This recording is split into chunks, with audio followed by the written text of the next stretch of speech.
सब वो लड़कियों के परिवार वाले आके पहचान दे चुके हैं और मेडिकल रिपोर्ट्स के लिए सारे सैंपल्स भी भेज दिए। पाटिल, सबको बोला ना कि रिपोर्ट्स आने के बाद सबको यहाँ फिर आना है। हो साहब, बोल दिया था।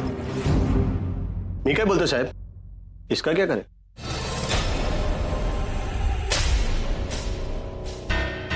करना क्या है, डाल दे इसे अंदर।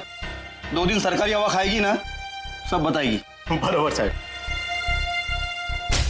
सलाह मिसेज रॉकस्टार, सलाह। रूम तैयार है आपका? सर देखिए, आप प्लीज मेरी बात सुनिए, मुझे ये सब कुछ नहीं पता, मुझे घर जाने दीजिए प्लीज। अरे अभी इसे ही अपना ससुराल समझ कुछ दिन। चल ऐसा बंद, प्लीज सर मुझे छोड़ दीजिए, मेरी बात सुनिए। मैडम चला, एक बार मेरी मैडम चलिए चलिए मेरी बात प्लीज सर, प्लीज।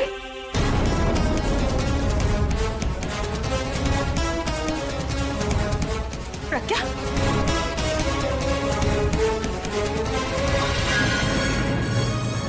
छोड़ी से। क्या हो रहा है? कौन है आप लोग? माँ है इसकी। हम इसके घर वाले, मैं इसकी दादी हूँ, ये इसकी माँ है। क्या हो गया प्रज्ञा? ऐसा तूने क्या किया जो ये लोग तुझे यहाँ लेकर? क्या बोल ना बच्चे, हुआ क्या? तू तो कोई गलत काम कर नहीं सकती, ऐसा कैसे क्या हो गया कि ये लोग तुझे लेकर?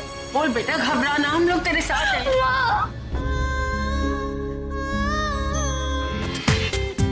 पूरा एपिसोड देखिए ZEE5 पर।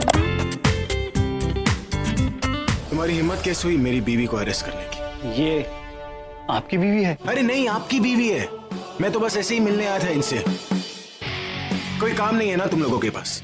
मौका ढूंढते हो हम जैसे सेलिब्रिटीज को परेशान करने का। हमारे पर्सनल लाइफ में इंटरफेयर करते हो, हमारे बारे में स्टोरीज निकालते हो, उसके बाद झूठी पब्लिसिटी ढूंढते हो। मैं एक कॉन्सर्ट के लिए क्या गया था, तुम लोग मेरी बीवी को पुलिस स्टेशन ले आए। क्यों? किसने अरेस्ट किया तुम्हें? सॉरी सर, हमें पता नहीं था कि ये आपकी बीवी है। हमें लगा कि हमसे बचने के लिए झूठ बोल रही है। झूठ बोल रही है ये? तुम्हें लगा कि ये झूठ बोल रही है? क्यों? एक सीधी सादी लड़की एक रॉकस्टार की बीवी नहीं हो सकती? मैं फेस नहीं देखता, मैं दिल देखता हूं, और मेरे लिए ना फीलिंग्स मायने रखती है। और तुम लोग फिकर कोई पूछताछ किए किसे भी अरेस्ट कर सकते हो। और तुम बोल नहीं सकती थी इन लोगों की तुम मेरी बीवी हो? मैंने बताया था कि मैं आपकी बीवी हूँ, लेकिन ये लोग मेरा यकीन ही नहीं कर रहे थे। थैंक गॉड आप आ गए, मुझे बहुत डर लग रहा था।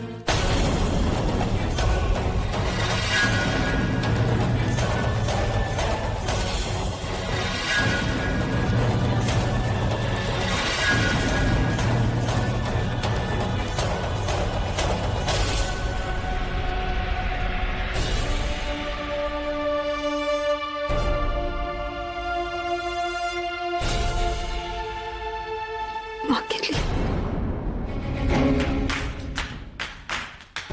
तुम्हें तुम्हारी माँ की पड़ी है, मुझे मेरी दादी की पड़ी है। कुछ नहीं होगा।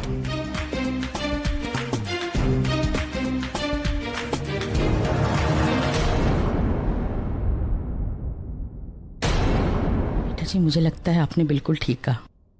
मुझे ना प्रज्ञा की चिंता छोड़ देनी चाहिए।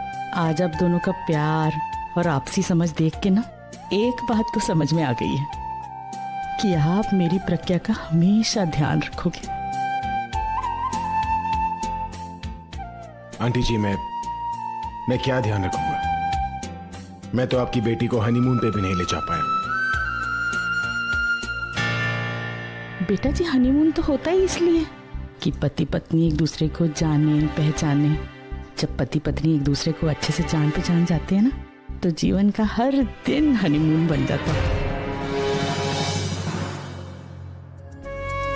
आप बेटा जी बिल्कुल ऐसे ही रहना, सुख में दुख में एक दूसरे का साथ देना।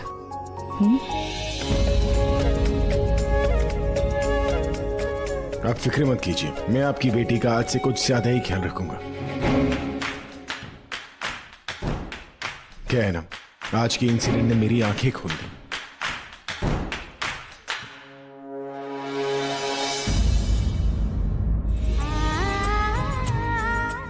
हमेशा खुश रहो, हमेशा बनाए रखें।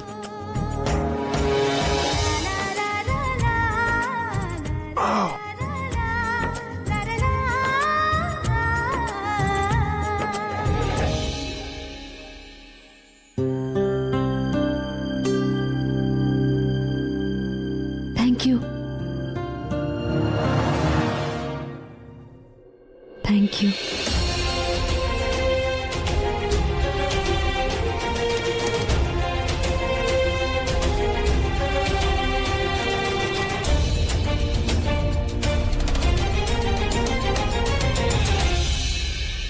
वो अभी आई मीन जीजू खुद वहां आए थे। तो और कौन आएगा? अरे अभी प्रज्ञा से बहुत प्यार करता है। प्रज्ञा तो बहुत घबराई हुई थी, लेकिन अभी ने आके उसको संभाल लिया, इतने अच्छे से उसको हौसला दिया। बस भगवान तो उनकी जोड़ी हमेशा बनाए रखे। पागल, मैंने तो तुझे पहले ही कहा था कि अभी के होते हुए हमें कोई टेंशन लेने की जरूरत नहीं। आप रहने दो बीजी, मुझसे ज्यादा तो आप घबरा गए थे। ये कैसा आदमी है? दी के सामने कुछ और है और फैमिली के सामने कुछ और। सिर्फ अपनी बहन के लिए वो इतने लोगों को मैनिपुलेट कर रहा है। दी पता नहीं क्या सोच रही होगी। माँ, हाँ तो आप दी को घर क्यों नहीं ले आए? अरे ऐसे कैसे लेके आती? अब ये उसका घर नहीं है बेटा, उसका घर तो उसका ससुराल है। खुशी के मौके पे आए तो बहुत अच्छी बात है, लेकिन ऐसे छोटी छोटी परेशानियों में वो घर आने लगेगी तो वैसे भी अब वो संभल गई है। उसका पति अभी उसके साथ है। वो साथ है तो दी ठीक कैसे हो सकती है? गॉड नोज अब आगे क्या होगा।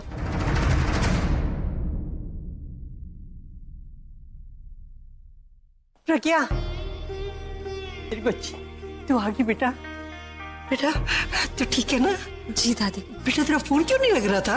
वो स्विच ऑफ हो गया था दादी। तो कहीं और से कर देती ना बेटा। पता बहुत परेशान थी मैं, मेरी तो जान निकल रही थी। रिलैक्स दादी, मैंने कहा था ना आपसे कि आपकी बहू को सही सलामत वापस लाऊं। सही सलामत तो ले आया, पर ऐसी नौबत क्यों आई? बहू को शिमला लेके जा रहा था ना, और ले गया यहाँ की किसी होटल में। अरे काम ही करना था तो बहू को घर में छोड़ जाता, होटल में ले जाने की क्या जरूरत थी?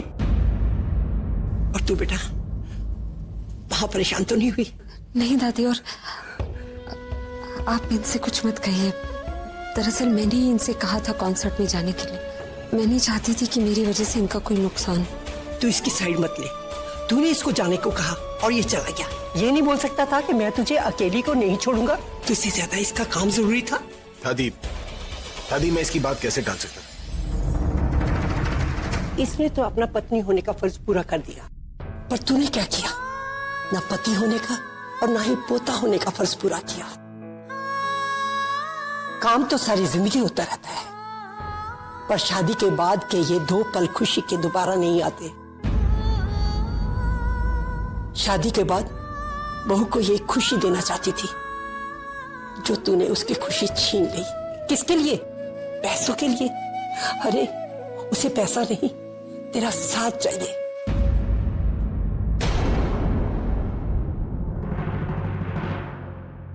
मुझे लगा था शादी के बाद तू बदल जाएगा, पर नहीं। कितनी गलत थी मैं ना। तू तो अभी भी देख, अभी तू मेरी कदर नहीं कर सकता, ना कर, पर इसकी कदर जरूर कर। जितना अच्छा तू सिंगर है ना, उससे अच्छा पति बन के दिखा। अब दोबारा अगर तूने प्रज्ञा को परेशान किया या उसको खुशी न दे पाया तो याद रख, दादी भी इस घर में खुश नहीं रह पाएगी। और वो भी प्रज्ञा के साथ ही ये घर छोड़ के चली जाए। फिर बेटा तू काम करना, सारी जिंदगी काम करना, टाइम ही टाइम होगा तेरे पास।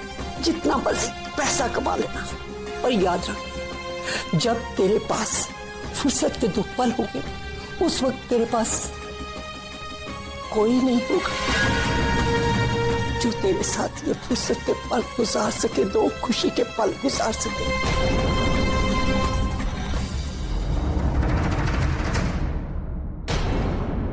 आज पहली बार दादी ने मुझसे इस तरीके से बात की। कर लिया तुमने जो करना था। यही करना चाहती थी ना तुम? मुझसे बदला लेना चाहती थी ना? मैंने तुमसे पूरब को दूर किया तो तुम मुझसे मेरे परिवार को दूर कर रही हो। बस बहुत हो गया, अब मैं और बर्दाश्त नहीं कर सकता आलिया। अब कैसे क्या करना है यू फिगर इट आउट, क्योंकि जितनी जल्दी तुम्हारी पूरब से शादी होगी ना, उतनी जल्दी वो चश्मिश मेरे लाइफ से बाहर जाएगी। और आज जिस तरीके से उसने वो नाटक किया ना। भाई रिलैक्स। आई नो वो क्या कर रही है। वो अच्छे से जानती है कि दादी आपकी कमजोरी है, और इसी चीज का फायदा उठा रही है। वो जानती है कि जब तक दादी उसकी साइड पर है वो कुछ भी कर सकती है, क्योंकि दादी उसे प्रोटेक्ट करेगी। सिंपल। और दादी को क्या हो गया? हर वक्त उसी चश्मिश का साइड लेती है वो। कन्विंसिंग पावर भाई, कन्विंसिंग पावर। पहले उसने पूरब को कन्विंस करके अपनी तरफ कर लिया, और अब वो वही चाल दादी के साथ भी यूज कर रही। तो हमें क्या करना चाहिए आगे? पहले पूरब को अपने से दूर जाते देखो, और अब दादी। And you know how much she means to me. और तुमने देखा कि आज दादी ने किस तरीके से मुझसे बात की। अगर दादी हमें गलत समझेंगी तो ये सब करने का फायदा क्या है आगे? भाई वो दादी को अपनी ढाल बना रही है ना, तो सिंपल, हम उससे उसी की वो ढाल छीन लेंगे। हमें उसे दादी की नजरों से गिराना होगा। बस एक बार दादी के सामने उसका असली चेहरा लाना होगा भाई, फिर दादी भी जान जाएगी कि कितनी चालाक है वो, कितनी शातिर है। Alia, do you think it's that easy? हाँ, you don't worry. That's my department. आप बस पूरब को मनाओ मेरे साथ शादी के लिए। ठीक है, मैं पूरब को तुम्हारी लाइफ में लेकर आऊंगा, लेकिन उतनी ही जल्दी तुम्हें उस चश्मिश को मेरे लाइफ से बाहर निकालना होगा।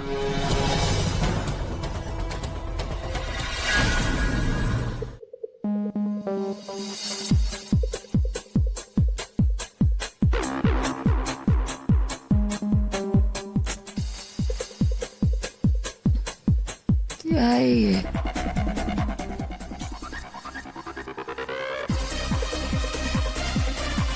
क्या हो रहा है ये? मैंने कहा क्या है ये?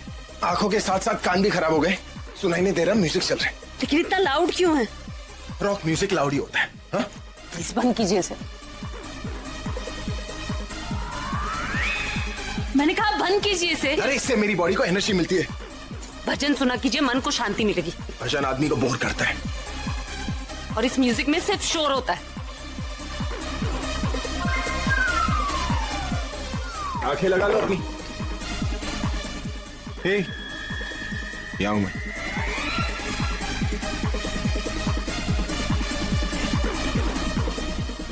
हे, क्या करिए? इस डंबल से क्राइम करवाओगी? क्राइम? हाँ, अगर इस डंबल को उठाते वक्त तुम्हारी हड्डी वड्डी खिसक गई तो बेचारा इल्जाम इस डंबल पर आएगा ना। अरे वाह, उठा लिया। वैसे जिम जाती हो तुम? तुम्हारी बॉडी को देखकर तो नहीं लगता कि तुम जिम जाती हो, लेकिन तुम्हारी किताबों को देखकर लगता है कि बॉडी तो जरूर बनी होगी। लेकिन इस छतरी के अंदर तो हमारी बॉडी का पता ही नहीं चलता। वो बंद करके एक्सरसाइज करेंगे तो ज्यादा असर। मन तो कर रहा है इस डंबल को बेल बनाकर इसके गर्दन पे टांग दूं, फिर ना गर्दन उठेगी और ना आंखें। दादी, दादी, दादी दरवाजा खोलो। दादी, क्या हुआ? दादी दरवाजा नहीं खोल रही। दादी, दादी, दादी दरवाजा खोलिए। दादी, दादी प्लीज। दादी, दादाजी दरवाजा खोलो। क्या हुआ दादी? दादी, कहीं ये बुढ़िया टपक तो नहीं गई? दादी दरवाजा खोलिए। दादी प्लीज दरवाजा खोलिए। दादी, दादी बात तो सुनिए, एक बार मैं आवाज लगाऊं? तुम्हें क्या लगता है तुम्हारी आवाज देने से दादी दरवाजा खोलेंगी? दादी, मैं खिड़की पे देख के आता हूँ। दादी दरवाजा खोलिए। दादी, दादी, दादी, मैं प्रज्ञा, प्लीज दरवाजा खोलिए। दादी ये लोग बहुत परेशान हो रहे हैं, आप ठीक तो है ना? दादी, दादी,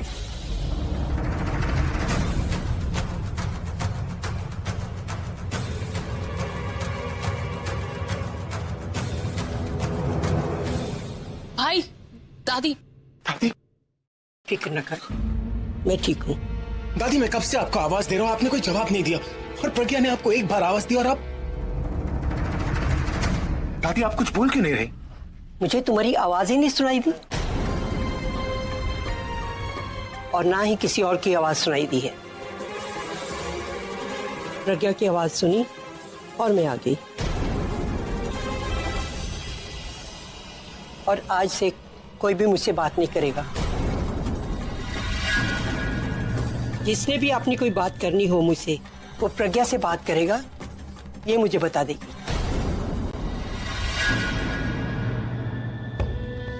ये आप क्या कह रही हैं? आप किसी से बात नहीं करेंगे? ऐसा कैसे हो सकता है? इस घर में मेरी कोई सुनता ही नहीं, कोई मानता ही नहीं, तो मैं बात किससे करूं? इन लोगों का तो पता नहीं मुझे, पर तुम पर मुझे भरोसा है। मैं जो कहूंगी तू करेगी।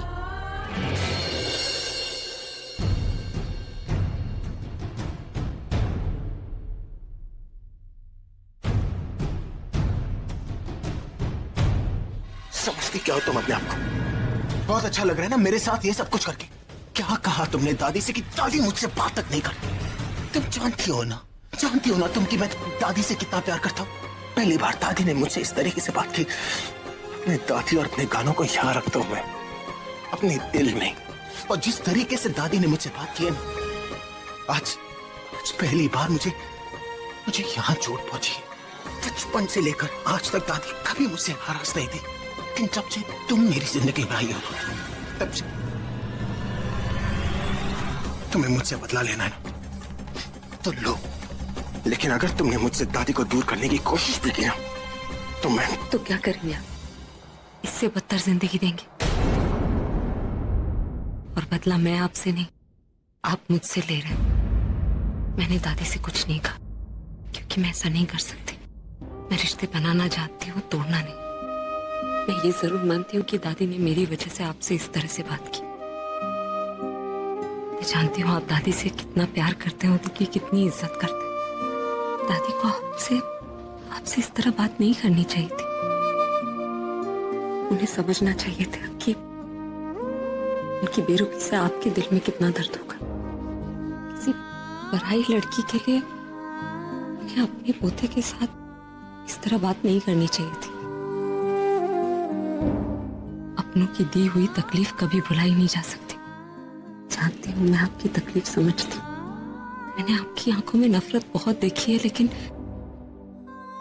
आंसू सिर्फ दादी के लिए देखे। जानती हूँ कि आप दादी से कितना प्यार करते हैं। ये भी समझती हूँ कि आपको कितना दुख पहुंचा है सबसे। इसलिए मैं खुद जाकर उनसे बात करूंगी। मैं उनसे कहूंगी कि वो आपसे नाराज ना हो, आपको माफ कर दें। मेरे नाराज होने से उसको कोई फर्क ही नहीं पड़ा। कोई बात नहीं, अब तो उसको बिल्कुल माफ नहीं करूंगी। नहीं दादी, आप ऐसा मत कहिए। दादी वो दुनिया में सबसे ज्यादा आपसे प्यार करते हैं, आपकी इज्जत करते हैं। आप ही उनसे नाराज हो जाएंगी तो वो कहाँ जाएंगी? आप जानती हैं ना दादी उन पर क्या बीत रही होगी कि आप उनसे नाराज हैं, उनसे बात नहीं कर रही। प्लीज उन्हें माफ कर दीजिए ना। प्रज्ञा, तू बीच में मत पड़। देख बेटा, मैं उसे अच्छी तरह जानती हूँ। पोता है मेरे पोते और मेरे बीच में तू ना। मैं उसको ठीक कर लूंगी। लेकिन दादी आप कम से कम तू फिक्र मत कर। मैं जानती हूँ ना उसको कैसे ठीक करना। बस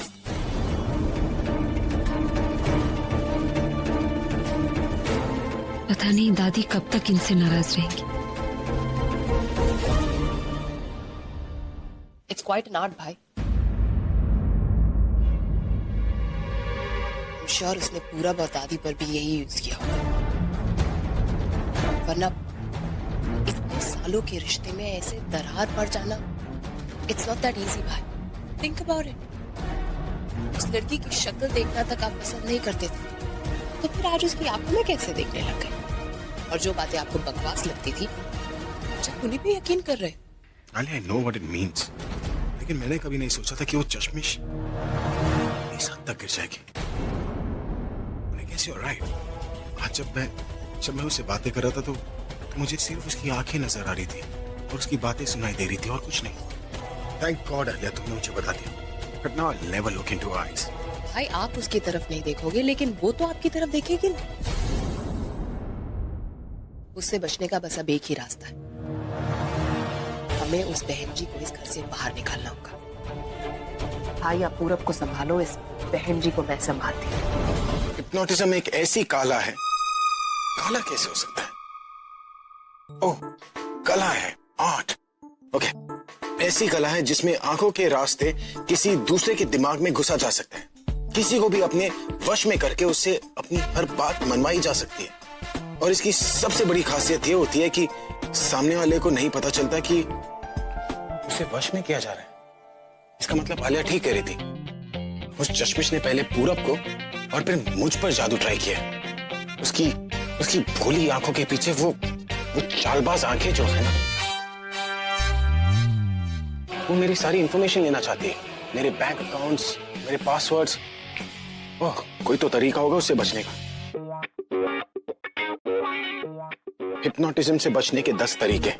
जिस पे आपको शक हो उसकी आंखों में बिल्कुल ना देखें, उससे थोड़ी दूरी बनाए रखें। वो जो कहे उसका जवाब ना में दे। ओह, और हाँ, और वो कमजोर हो गई रचना, खाती पीती नहीं है ठीक से। चल जूस पी ले। ऐसे क्या देख रही है, जूस पी ना। सरला इतना डांट के बोलेगी तो वो खाक पिएगी। बीजी डांटू नहीं तो और क्या करूं, इस लड़की को जरा भी फिक्र नहीं है। अगर कुछ भी ऊंच नीच हो जाती ना तो सीधा असर बच्चे पे पड़ता। रुक, मैं ही पिलाती हूँ। चल मुंह खोल, मुंह खोल। शाबाश, ऐसी तो ताकत आएगी ना बेटा। अब ये खत्म करना पड़ेगा। आंटी आप बहुत अच्छे हो, अपना हो या पराया सबकी फिक्र रहती है आपको। इतना बड़ा दिल है आपका, पर सुरेश भैया से अभी तक नाराज क्यों हो आप?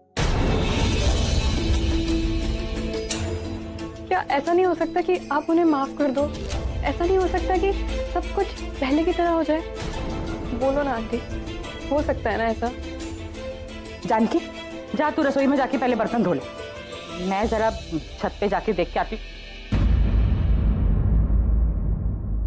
जो आप हो नहीं वैसे क्यों बन रहे हो? मैं जानती हूँ कि आप कभी किसी के लिए भी पत्थर दिल नहीं हो सकते। अगर आप चाहो तो फिर से सब कुछ सही हो सकता है, सब कुछ पहले की तरह हो सकता है। अच्छा तो ठीक है, मुझे अभी बाहर पता चला कि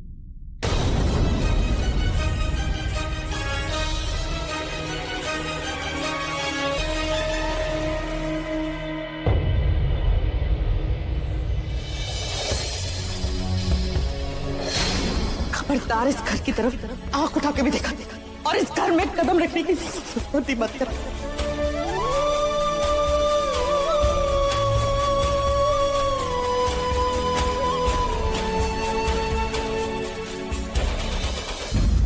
हाँ भैया, वो मुझे बाहर आंटी जी मिल गए थे, उनसे मेरी हालत देखी नहीं गई तो वो मुझे अपने साथ घर ले आए। अब मैं ठीक हूँ।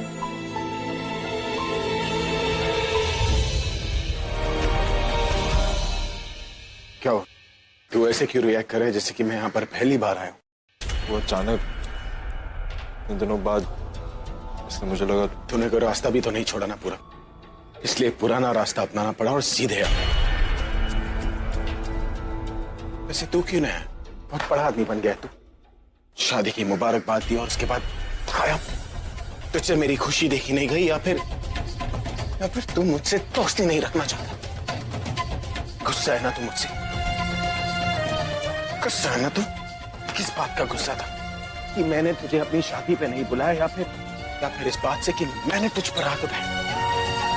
अगर गुस्सा था तो मारना मुझे, मार और निकालना अपनी भड़ास।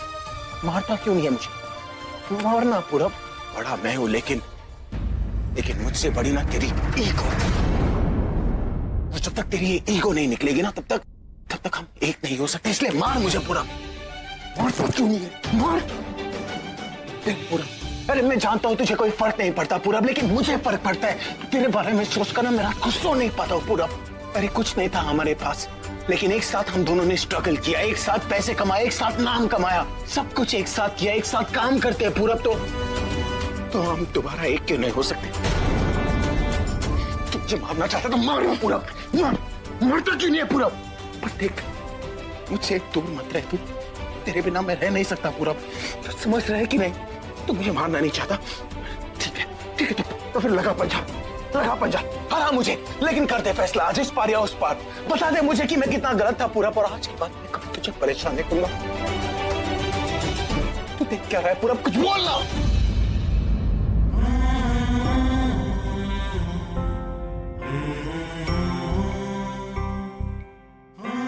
मुझे माफ कर दे यार, प्लीज माफ कर दे मुझे। कुछ नहीं है मेरे मन में, ना गुस्सा ना बदला, कुछ भी नहीं है सिवाय तेरी दोस्ती के। और तेरे अलावा मेरा दोस्त है ही कौन है? तू सो नहीं पाया तो भाई मैं भी यहाँ जागता ही रहा, कभी सो नहीं पाया। चाहे से रात भर मैंने सोचा तेरे पास आऊं, तेरे से मिलूं, तेरे से बात करूं, बट मेरी हिम्मत नहीं हुई यार। यही सोचता रहता था कि मिलूंगा तो बात क्या करूंगा। मुझसे बात करने के लिए तुझे हिम्मत की जरूरत है, तुझे मौके की जरूरत है। माफ कर देना यार। मैं जान गया हूँ ये सब कुछ जो भी हुआ है कि ये मेरी नादानी की वजह से हुआ है। It's all my fault. शर्मिंदा था मैं, तुझसे नजर मिलाने की हिम्मत नहीं थी अभी। अब तो तू वापस आ गया ना, तो मुझे मेरा दोस्त और मेरी हिम्मत दोनों वापस मिल गई। अब तू जो बोलेगा ना मैं वो करूंगा। तू चाहता था ना कि मैं आलिया से शादी करूं, तो ठीक है, मैं आलिया से शादी करने के लिए तैयार हूं। आलिया, तुम्हें पता है कल मैं एक ज्वेलरी शॉप में गई थी, इतनी सुंदर ज्वेलरी थी ना वहां पर, मुझे तो मन किया कुछ खरीद लूं, लेकिन फिर सोचा तुम्हारी शादी होगी तो मुझे कुछ ना कुछ तो मिल ही जाएगा ना, बस इसलिए नहीं ली। ऐसा क्या करूं जिससे उस बहन जी की असलियत दादी के सामने आ जाए।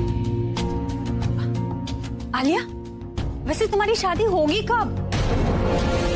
पूरब से तय हुई थी ना, अब होगी भी या नहीं, उससे कुछ प्रॉब्लम हुई है क्या? प्रॉब्लम ना भी हो तो भी आप करवा दोगे ना मिताली भाभी? कितनी बार कहा है दूसरों की लाइफ में इंटरफेयर मत कीजिए। तो तुम भी ना, मुझे तो बस तुम्हारी फिक्र हो रही थी इसीलिए पूछ लिया बस।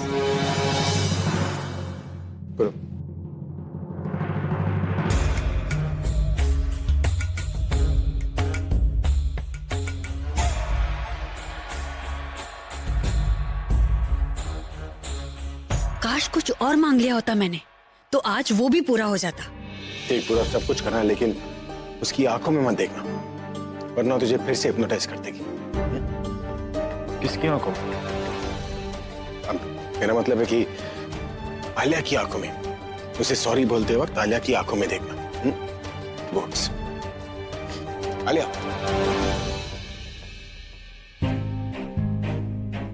आलिया पूरब तुमसे कुछ कहना चाहता हूं। एक्चुअली होल्ड ऑन, इस मोमेंट को विटनेस करने के लिए मैं किसी को बुलाना चाहता हूँ, क्योंकि अगर वो नहीं है तो उसके बिना बात नहीं बनेगी। I'll be back.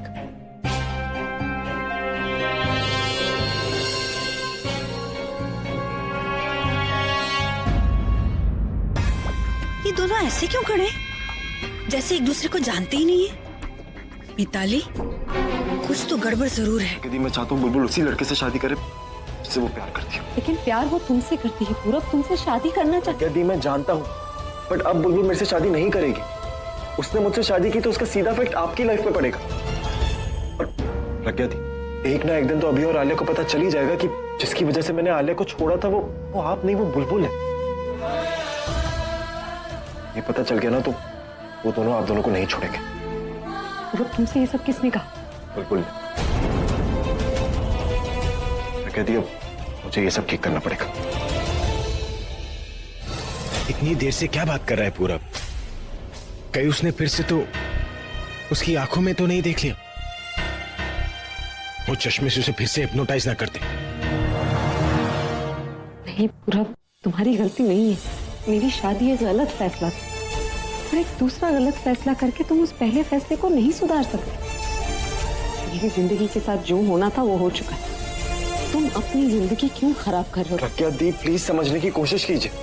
एक आलिया ही है जो अभी की लाइफ को कंट्रोल करती है, और अगर आलिया आपकी शादी अभी से करा सकती है तो सोचिए वो बुलबुल के साथ क्या कर सकती है।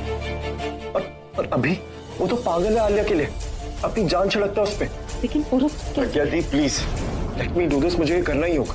जिस तरह आप बुलबुल के लिए रिश्ता निभा रही है, मुझे भी आलिया से शादी करनी ही होगी, बुलबुल के खातिर, ताकि मैं बुलबुल को उन लोगों से दूर रख सकूं।